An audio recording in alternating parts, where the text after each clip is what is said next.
नीयत से तरबियती खाका पेश किया जा रहा है कि जो भी अहबाब यहाँ शामिल हैं या उनके मुतअल्लिक़ीन इस अमल में आज शामिल हो जाएं, तालिब इल्म की हैसियत से या मुअल्लिम की हैसियत से या मुरब्बी की हैसियत से, किसी न किसी हैसियत से शामिल होकर के इस निज़ाम को आज शुरू कर लिया जाए।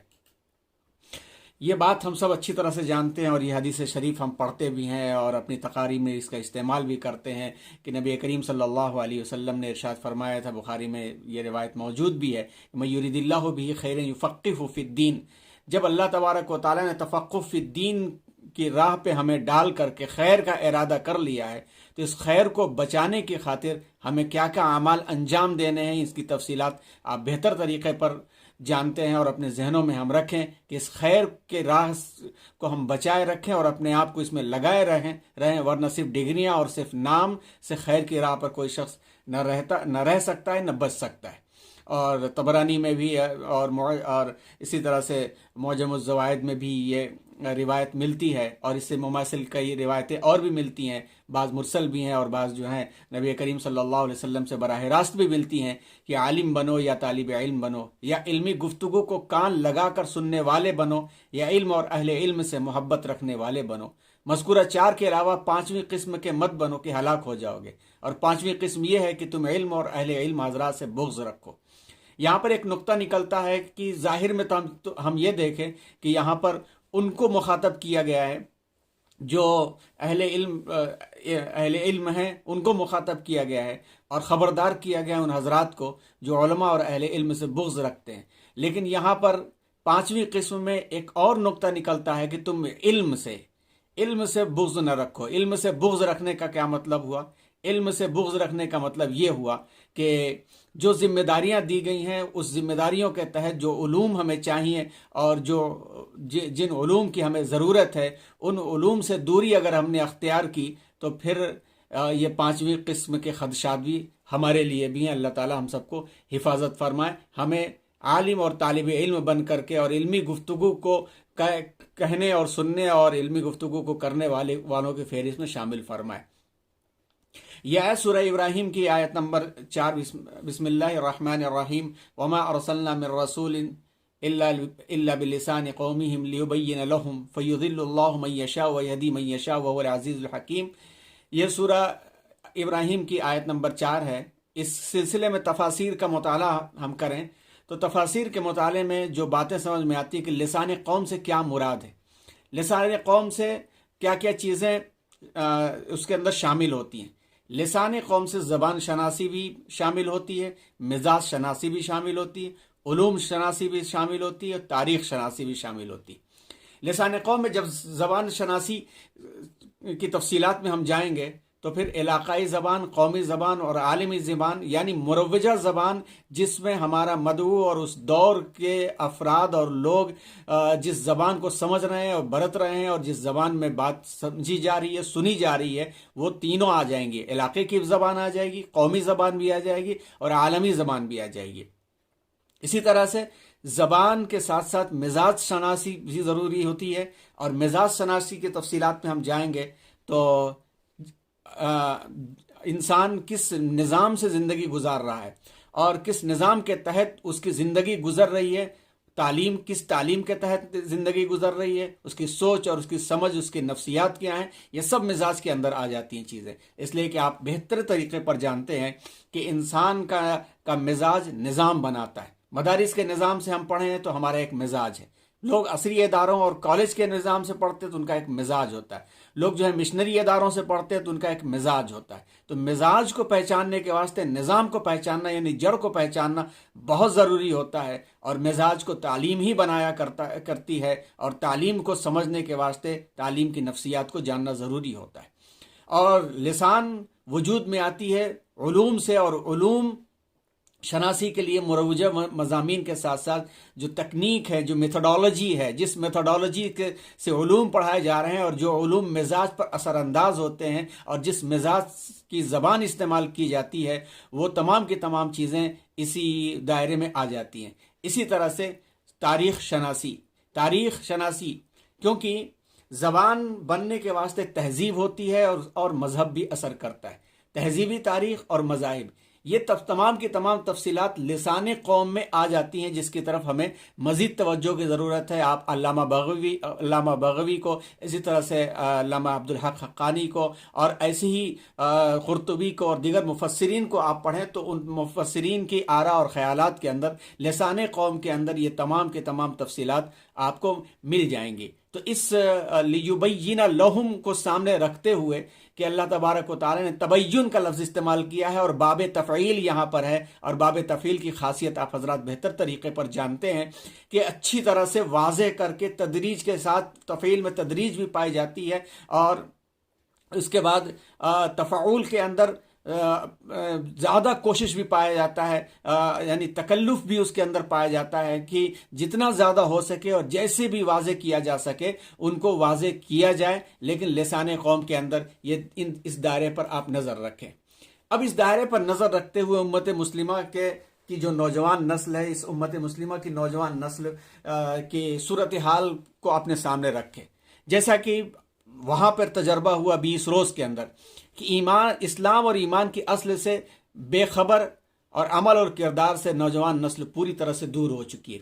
इस्लाम और ईमान की असल से बेखबर, इसलिए ये कह रहे हैं कि ये अल्फाज उनसे सवाल किया जाए कि इस्लाम क्या है, तो हो सकता है कुछ मुख्तसर जवाब मिल जाए, लेकिन इस्लाम और ईमान के अंदर तवाज़ुन क्या है, यगानिगत क्या है और ये दोनों लफ्ज़ क्या हैं, बहुत कम मालूमात है। और इसके तहत और क्या क्या चीज़ें आती हैं, इनकी मालूमात बहुत कम है इनको। और जब इसकी मालूमात ही कम है तो अमल और किरदार कहाँ से वजूद में आएगा। दूसरी है कि कुरान और सुन्नत से यकसर नावाकिफ़ और इस्लामी उसूलों की मुखालिफ इस वक्त जो जगह जगह पर, यानी ख़ास तौर पर फ्रांस में जो मामला हुआ और ऐसे जो रिसालत माब सल्लल्लाहु अलैहि वसल्लम की शान अक़दस में जो गुस्ताखियों का जो सिलसिला है, जो वक्तन फ़वक्तन होता रहता है, ख़ास तौर पर सोशल मीडिया और मीडिया डेस्क पे जो बहसें चल रही हैं, जिनसे हम में से अक्सरियत नावाकिफ़ है, जो वहाँ पर पहुँच भी नहीं पाती और ऐसी बातें, वाहियात बातें भी होती हैं कि रहना भी दुश्वार होता है। वहाँ पर जो बातें चल रही हैं और जिस तरह से दिफा हो रहा है, दिफा दर दिफा, हैश टैग और हैश दर हैश करके जो ट्रेंड चल रहा है, उससे साफ तौर पर पता चलता है कि कुरान और सुन्नत से यकसर नौजवान नस्ल वाकिफ नहीं है और जो बातें हो रही हैं उससे इस्लामी उसूलों की मुखालिफत हो रही है। जहनी बेरारवी तो आनी ही आनी है। पस्त हिम्मती का मामला यह है कि सुबह के वक्त नौजवान उठना पसंद करना क्या, बल्कि रात देर तक जागता है और सुबह की नमाजें पूरी तरह से ज़ाय उसकी होती हैं। तन आसानी, मर्जी की मालिक, ख्वाहिश के गुलाम। मर्जी की मालिक कि I am free what I can do, what I want to do, ये सारे अल्फाज उनके मिजाज के अंदर हैं। और ख्वाहिश के गुलाम, जो ख्वाहिश है बस उसको किसी तरह से पूरा करना है। उसके रुकावट और उसकी आड़ में न माँ बाप को वो समझता है, न मजहब और न तहजीब को वो कुछ समझता है।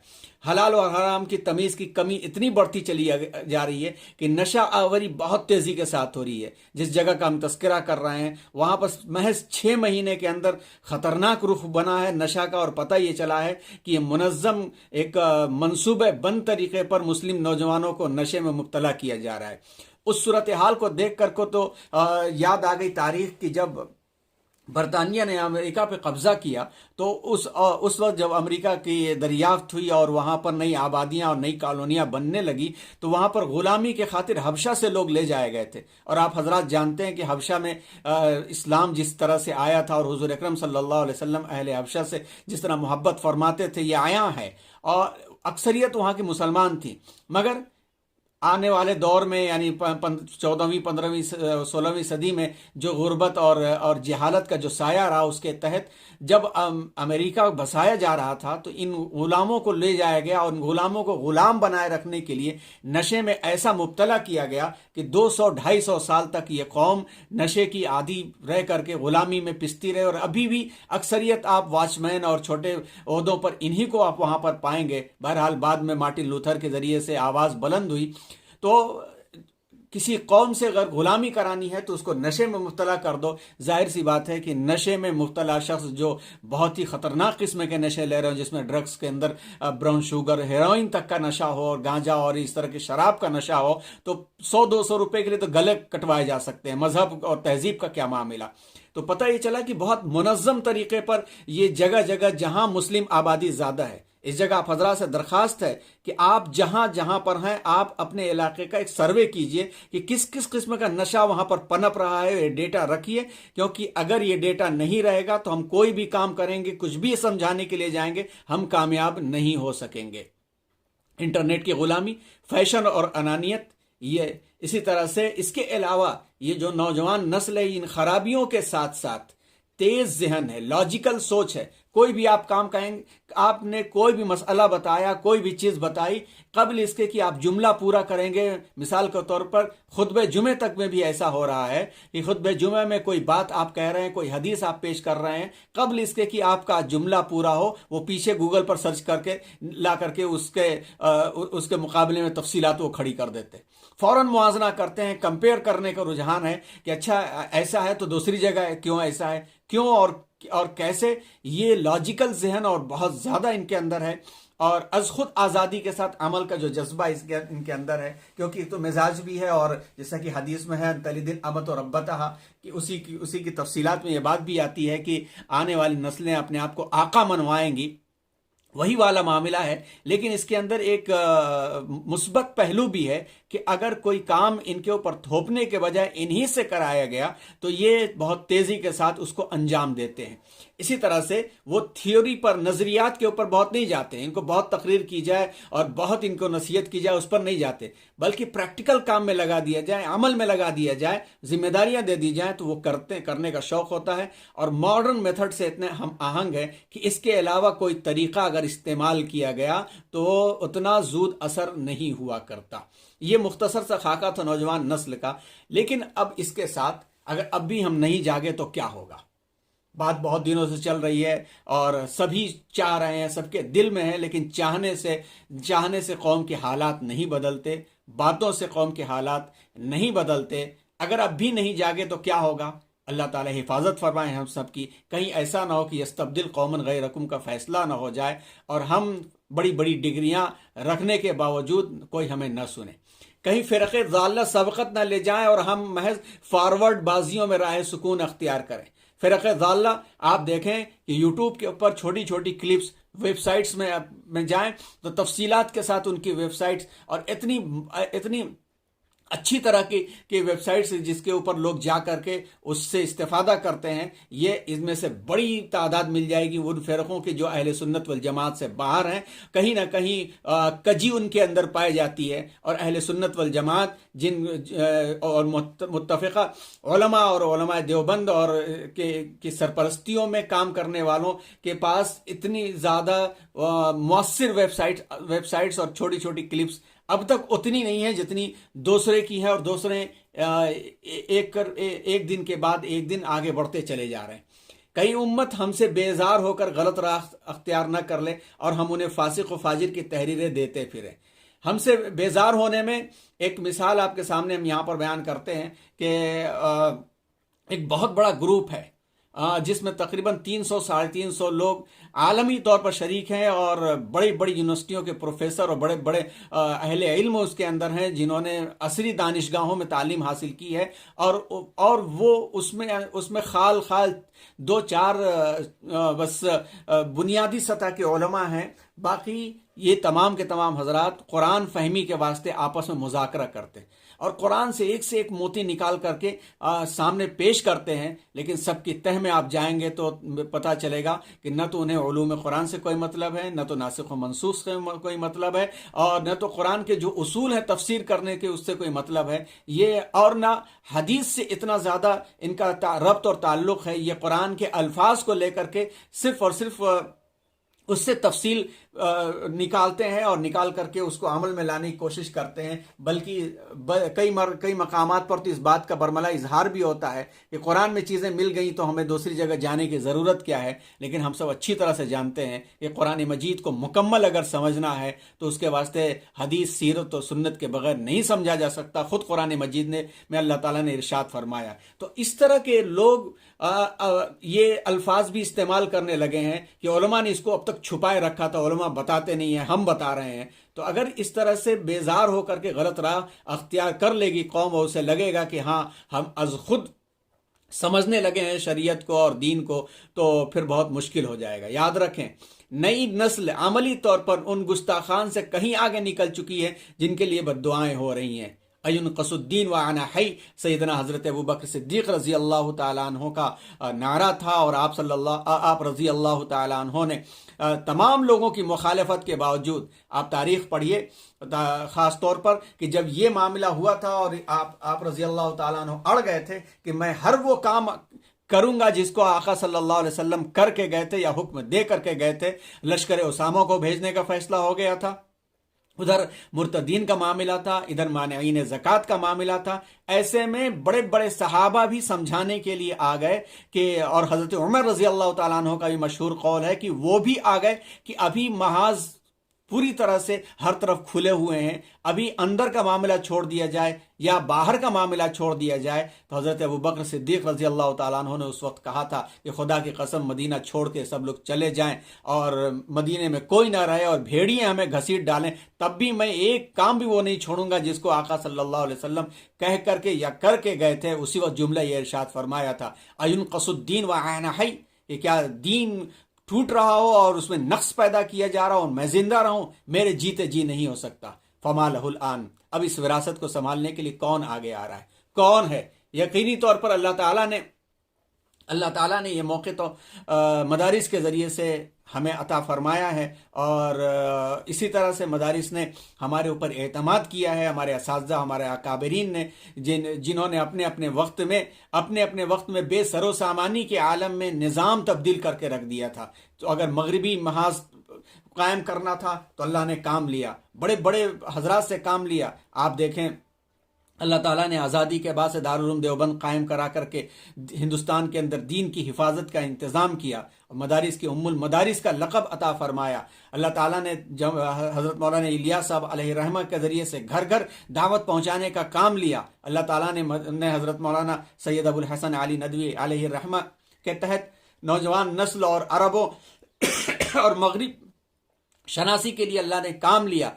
अब ये दौर ऐसा आ गया जिस दौर के अंदर जहनी रौ बहुत तेज़ है, माइंड मैपिंग एरा है, आर्टिफिशियल इंटेलिजेंस का ज़माना है। अब इस वक्त अगर उनकी ज़बान में हमें गुफ्तगू करनी है और उन नौजवान नस्ल तक पहुंचना है जिनके अब कलमे भी दुरुस्त नहीं है और जो सुनना भी सही तरीके पर नहीं चाहते, तो उसके वास्ते फौरी कुछ न कुछ अमली काम हमें अंजाम देना पड़ेगा। ये दो निज़ाम तैयार हुए थे। चार चीज़ें आपके सामने नज़र आ रही हैं। एक तो सेमी ऑनलाइन हफ्ते में 4 अय्याम तरगीबी कोर्स, दूसरा निस्फ रोज़ा 10 ता 1 बजे तरबियती कोर्स। इसमें क्या, कुरान फहमी, निज़ाम फहमी। ये बात बड़ी अहम है कि कुरान हम में से अल्हम्दुलिल्लाह सभी लोग अपनी अपनी बिसात के मुताबिक ज़रूर पढ़ते हैं। बाज़ लोग माशाअल्लाह खूब इसमें मेहनत करते हैं, मगर सही बात यह है कि तजर्बे की बात यह है कि कुरान फहमी में हम बहुत कम वक्त लगाते हैं। कुरान मजीद की बहुत सारी ऐसी चीज़ें हैं जिन पर हमारी नज़र नहीं जाती और इसको समझने की तरफ हम फिक्र नहीं करते, और कुरान को समझने के लिए जिन उलूम की ज़रूरत है उन उलूम की तरफ भी हमारी उतनी तवज्जो नहीं होती। जब कुरान फहमी का ज़ौक़ कम होगा तो निज़ाम फहमी का भी ज़ौक़ कम हो जाएगा। अल्लाह ताला ने किस निज़ाम के तहत अपने बंदों को भेजा है और हर दौर के लिए इस्लाम किस तरह क़यादत का अहल है, बल्कि हर दौर के लिए कायद और हादी इस्लाम ही है। इस्लाम का ही निज़ाम हर दौर के वास्ते है। तो फिर वो निज़ाम कहाँ से समझ में आता है? कुरान से समझ में आता है। और कुरान ने किस अंदाज से समझाया, इसको समझने के वास्ते कुरान और कुरान से जुड़े हुए उलूम की तरफ जाना ज़रूरी होता है। गोया जो भी चीज़ें हैं, चाहे वो टेक्नोलॉजी की हम बात करें, जैसा कि हज़रत मौलाना अली मियाँ साहब अलैहि रहमा ने लिखा है उस आयत की तफसीर के तहत, अल्लमल इंसान मालम यालम। इस तफसीर में आपने लिखा है कि इंसान चाँद पर जा रहा है, सितारों पर गुजरगाहें बना रहा है। ये जो भी तहकीकें हो रही हैं, ये सब अल्लमल इंसान मालम यालम नहीं है तो और क्या है?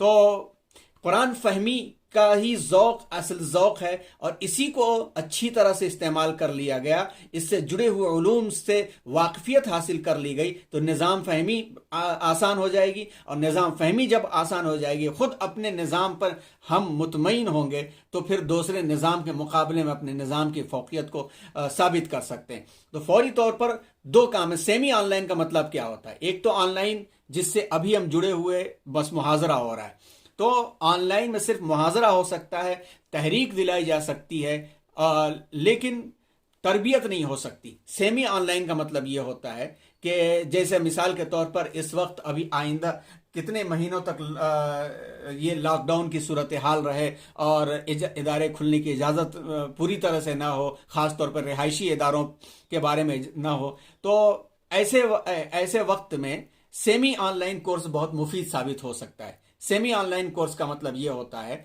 कि कुछ मुहाजरात ऑनलाइन दिए जाएं और कुछ तरबियत सेंटर पर, मरकज पर हाजिर होकर के की जाए।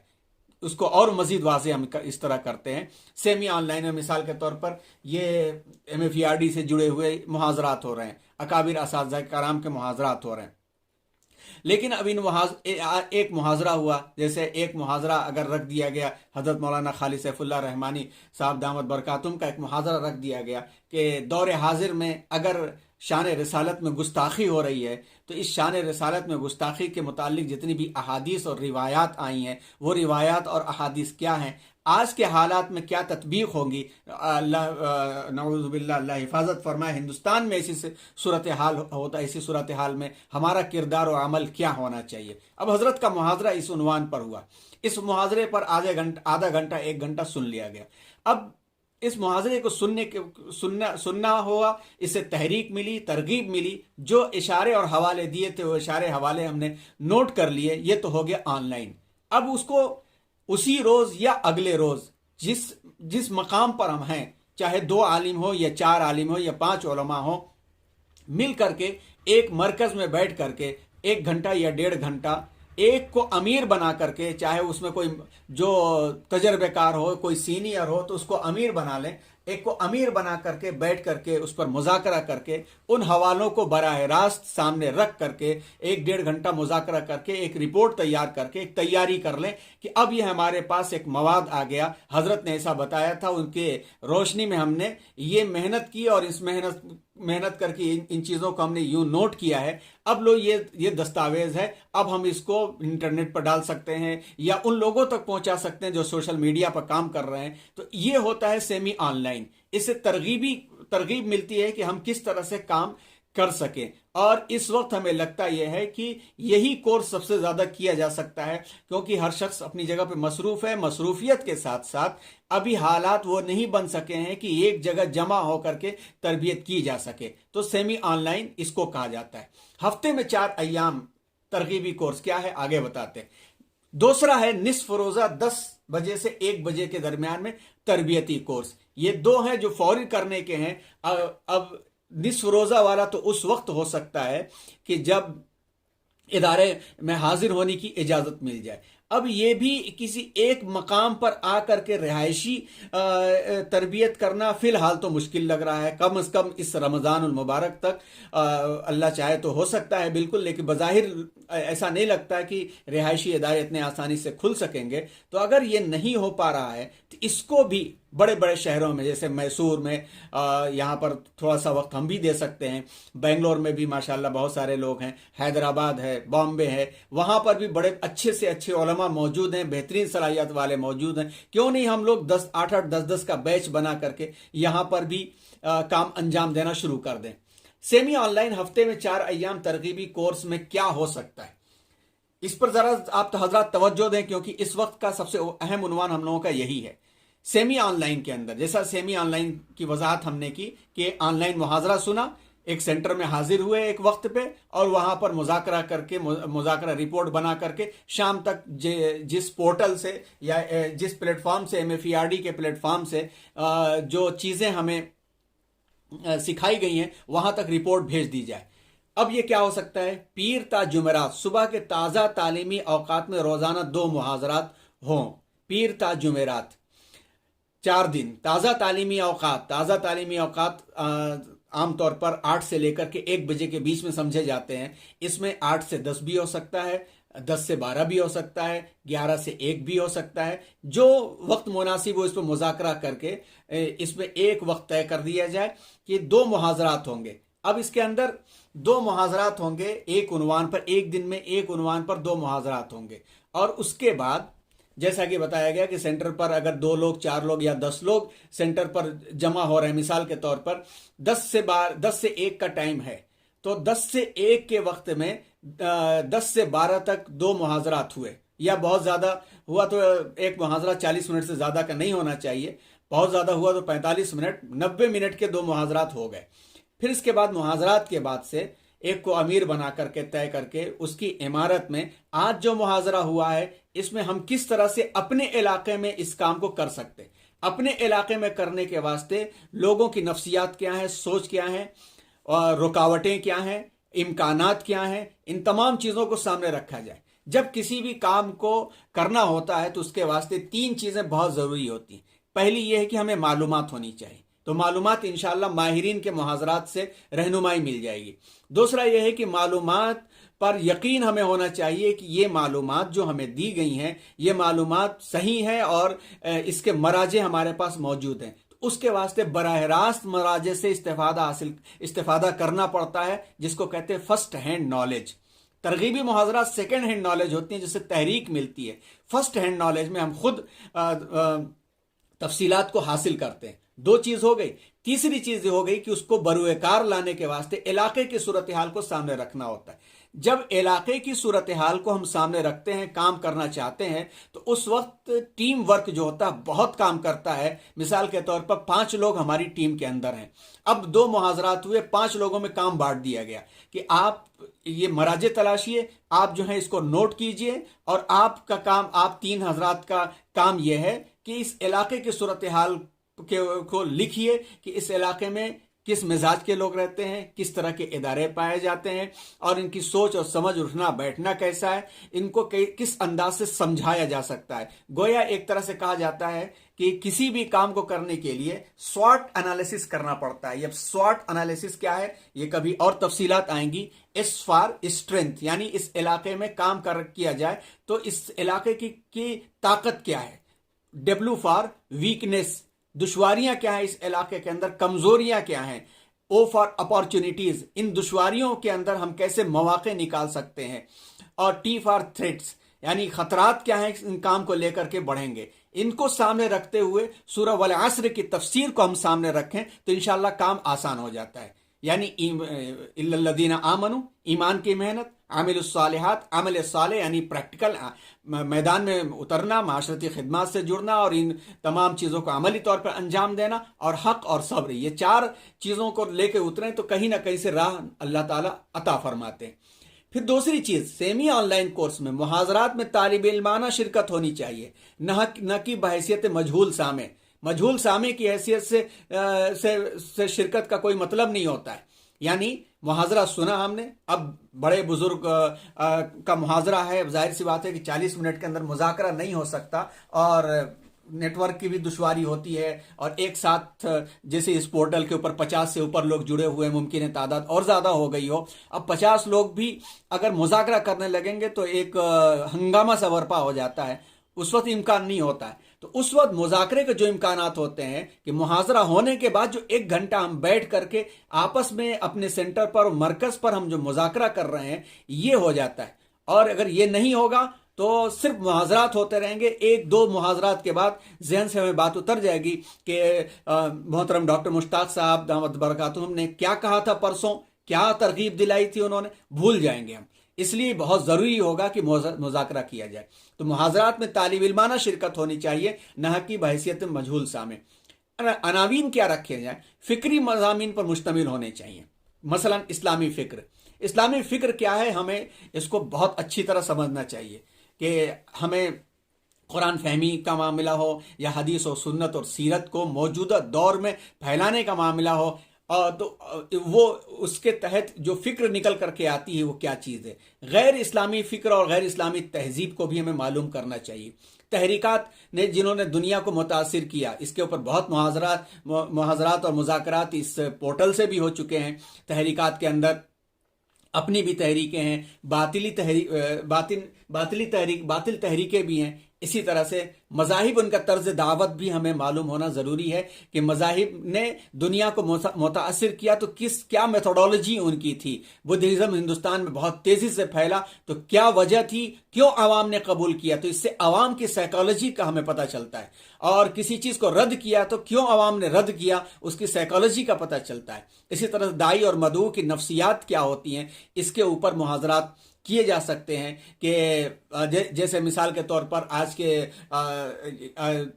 मज़ामीन में मैनेजमेंट में HR मैनेजमेंट पढ़ाया जाता है, उसको बड़ी तरबियत दी जाती है। उनका तमाम निचोड़ निकाले तो रसूलुल्लाह सल्लल्लाहु अलैहि वसल्लम ने जिस तरह से सहाबा कराम की तरबियत फरमाई और दाइयों के लिए जो नसीहतें फरमाई गई हैं इस्लामी अहकामात के अंदर, वो पूरी की पूरी निकल करके आती। फिर मदऊ की नफ्सियात, सोच समझ, उनका उठना बैठना, उनकी उलझने, उनका डिप्रेशन, उनका चीज़ों को एब्जॉर्ब करना, उनको लेना, ये तमाम की तमाम चीज़ें उसके अंदर आ जाती। तो मुहाजरात इनके ऊपर होने चाहिए।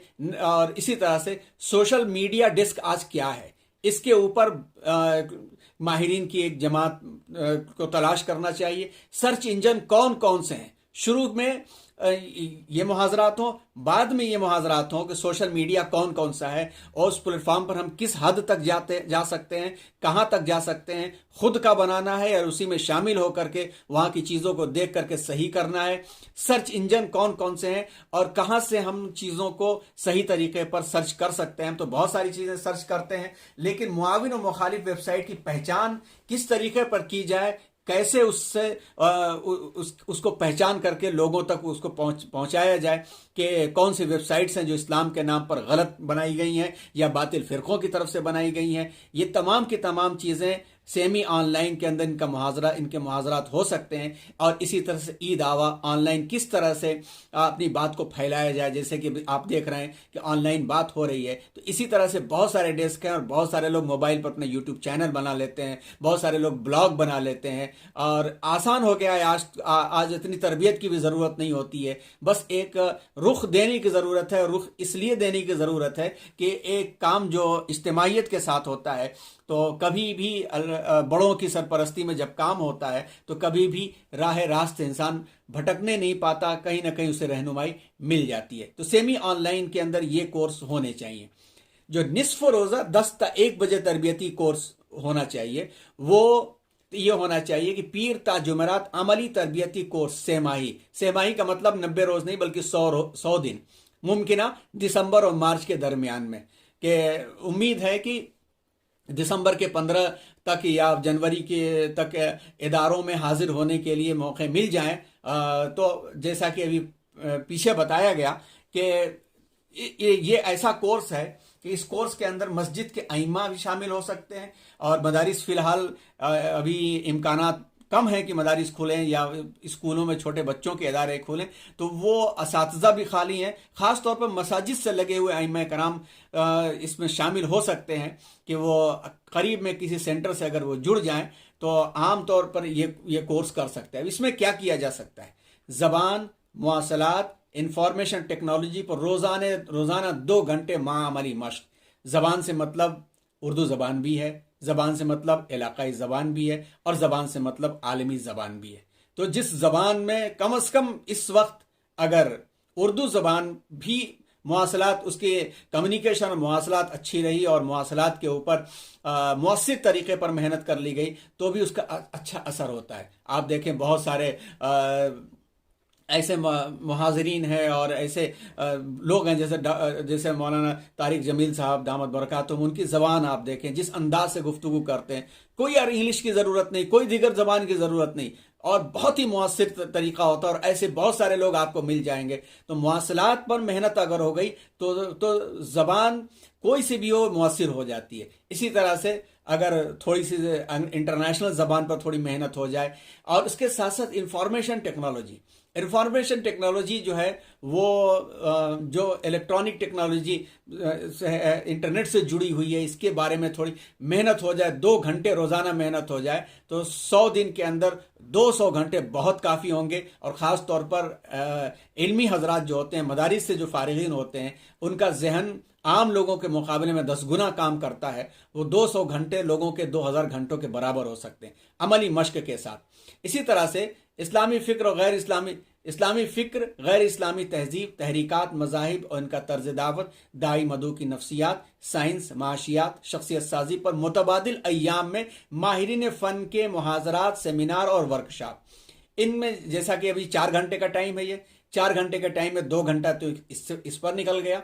अब बचे हमारे पास 2 घंटे, तो 1 घंटे में 30-40 मिनट पर मुश्तमिल हर दिन एक एक उन्वान के ऊपर मुहाजरा और उसका तारुफ, ताकि इसके ज़रिए से काम को भी समझा जा सके, असर हाजिर को भी समझा जा सके, और कुरान फहमी के वास्ते भी इन तमाम मज़ामीन की अशद ज़रूरत पड़ती है। अब आप खुद देखिए कुरान मजीद के अंदर माश के ताल्लुक से जो बातें कही गई हैं और जिनकी तफसीलात हम लोग हिदाया में पढ़ते हैं, हिदाया में बहुत सारी वो बैसे हैं, मुजारबा, मुराबहा, ये तकाफुल, ये वकाला, ये सारे के सारे अल्फाज हैं जो आज के ज़बान में बहुत चलते हैं। स्टॉक एक्सचेंज में इनका इस्तेमाल होता है, मगर हमें नावाकफियत की बुनियाद पर हम लोगों को समझा नहीं पाते। साइंस के से मुताल्लिक अल्लाह तबारक व तआला ने बेशुमार मकामात पर गौर व फिक्र की दावत दी है। वो क्या है और उसके अंदर तह में क्या चीज़ें पाई जाती हैं, ये तमाम की तमाम चीज़ें हमें आनी चाहिए। तो मुतबादिल अय्याम के अंदर हफ्ते में 1 दिन या 2 दिन इसके ऊपर मुहाज़रात कराए जा सकते हैं। इसी तरह से जिस्मानी वर्जिश, तिब्बे नबवी, फील्ड वर्क, टीम वर्क, मुताले कुतुब, प्रोजेक्ट पर हफ्तावारी काम, 1 घंटा जो बचा हुआ है उसके अंदर हफ्ते में अलग अलग दिन। जिस्मानी वर्जिश तो रोज़ाना 20 मिनट ज़रूरी है, ये हमारी आदत बन जानी चाहिए, क्योंकि ये चीज़ जो देखी गई है, मुमकिन है कि आप हजरात इसमें बहुत फायक हों, मगर कम से कम 20 साल तजर्बे में तो हम बता सकते हैं कि सबसे ज़्यादा जो बेतवज्जोही पाई जाती है, हम हदीस तो खूब पेश करते हैं कि अल-मुमिनुल क़वी खैरुम मिनल ज़ईफ़, और वो मिन रिबातिल खैल पढ़ते हैं कुरान मजीद की आयत, लेकिन जिस्मानी वर्जिश के वास्ते हम में से बहुत कम लोग हैं जो पाबंदी के साथ वर्जिश करते हों या खेल कूद में हिस्सा लेते हों। ये बहुत अहम है और इसकी तरफ हमें तवज्जो रखनी चाहिए कि सेहतमंद जिस्म ही सेहतमंद सोच रखता है। बीमार जिस्म अच्छी सोच रखने के बावजूद भी कोई काम का नहीं होता। और तिब्बे नबवी, इस वक्त दुनिया जो है ऑर्गेनिक की तरफ, नेचर कहते हुए भागी जा रही है, और लोग जो है योगा और वहाँ से चीज़ें निकाल रहे हैं, यूनानी से निकाल रहे हैं चीज़ें। तिब्बे नबवी में ऐसे ऐसे इलाज हैं कि जिन पर हमारा अकीदा तो है, मगर इससे वाकफियत अगर हो जाए तो हम खुद भी इस्तेमाल करें और अपने से जुड़े हुए लोगों के लिए दावत का ज़रिया भी इसको बना सकते हैं। फील्ड वर्क, किस तरह से चीज़ों को मेंटेन किया जाता है, किस तरह से लोग चीज़ों को मुनज़्ज़म किया जाता है, एक साथ काम करने का जज्बा। मुताले कुतुब, हर रोज़ एक 10 मिनट 15 मिनट इसके ऊपर गुजारना बहुत ज़रूरी है, क्योंकि हमारी मौजूदा दौर का मुकाबला अगर करना है तो उस मुकाबले के लिए जिसको प्रोटेक्शन शील्ड कहते हैं वो पुरानी किताबों में मौजूद है। आज भी हमारे सामने सैयदुर रसूल सल्लल्लाहु अलैहि वसल्लम की ज़ात मुबारका कलमी शक्ल में मौजूद है। आज भी हमारे सामने इमाम अबू हनीफा मौजूद हैं, आज भी इब्न तैमिया मौजूद हैं, आज भी शिबली और सुलेमान नदवी मौजूद हैं, और तमाम अकाबिर मौजूद हैं। मगर वो कहाँ पर हैं? वो लाइब्रेरी के अंदर मौजूद हैं। हम जब चाहें इनसे मुलाकात कर सकते हैं, इनसे मुशावरत कर सकते हैं और इनसे रहनुमाई हासिल कर सकते हैं।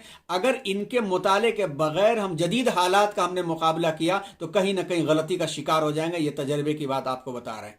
प्रोजेक्ट पर हफ्तावारी काम, कोई ना कोई प्रोजेक्ट दे दिया जाए। मिसाल के तौर पर सेंटर पर जमा हुए, वहां पर दे दिया गया कि नौजवानों की ये वाली आदत, ये आदत आई कहां से, ये आदत आई कहां से, इस आदत को अगर छुड़ाना है तो क्या तरीका होना चाहिए। अगर इसके ऊपर प्रोजेक्ट किया जाए और उस पर 10 लोगों के मशवरे हों तो उसमें से एक हल जो आएगा वो सबके लिए काम आ जाएगा।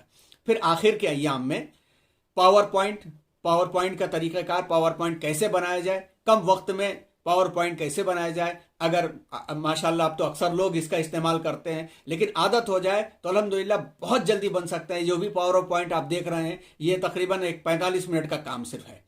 तो कैसे पावर पॉइंट बनाया जाए? अगर हमारे पास उर्दू विंडो है तो बनाया जाए, नहीं है तो कैसे उसको बनाया जाए। फिर इसी तरह से इन 100 दिनों के अंदर पब्लिशिंग आराम से आ सकती है। यानी अगर ये फन सीख लिया गया तो कम से कम अपनी बातों को पेश करने के लिए दूसरे के मोहताज नहीं होंगे। हमें अपनी तहरीरें लिखनी होंगी, हम दूसरों के मोहताज नहीं होंगे। माश के लिए भी इसका इस्तेमाल किया जा सकता है। बहुत सारे लोग इसके जरिए से, कंपोजिंग के जरिए से, पब्लिशिंग के जरिए से अच्छा माश रखते हैं। अगर किसी के पास मुतबादिल माश हो गया तो उसके लिए दावत का काम और आसान हो जाता है। इसी तरह से ब्लॉग साजी, हम बहुत सारी तहरीरें लिखना चाहते हैं मगर हमारे पास प्लेटफॉर्म नहीं होता, अखबारात हमारे मजामीन नहीं शाये करते। अगर बेहतरीन मुवासलात के साथ ब्लॉग पर हम लिखना शुरू कर दे तो पूरी दुनिया इस्तेफादा करती है। मेयारी यूट्यूब चैनल, तो यूट्यूब चैनल हर शख्स बना सकता है। अब मोबाइलों के अंदर ऑप्शन आ गए हैं, मगर कैसे मेयारी यूट्यूब चैनल बनाए जाएं, कितने मिनट के यूट्यूब चैनल पसंद किए जाते हैं और कितने देखे जाते हैं, इसकी तरबियत हो सकती है। ऑनलाइन कैसे क्लासें ली जाती हैं, ऑनलाइन वर्चुअल क्लासेस कैसे होती हैं, उस पर बोर्ड का इस्तेमाल कैसे करना है, मल्टीमीडिया का इस्तेमाल कैसे किया जाए और क्या इसके खदशात हैं मल्टीमीडिया का इस्तेमाल करके, कैसे ब्रेन वॉशिंग होती है, कैसे वाक़े को उल्टा करके दिखा दिया जाता है। ये खदशात जानने के साथ साथ इसका इस्तेमाल हम कैसे कर सकते हैं, ये है कोर्स। और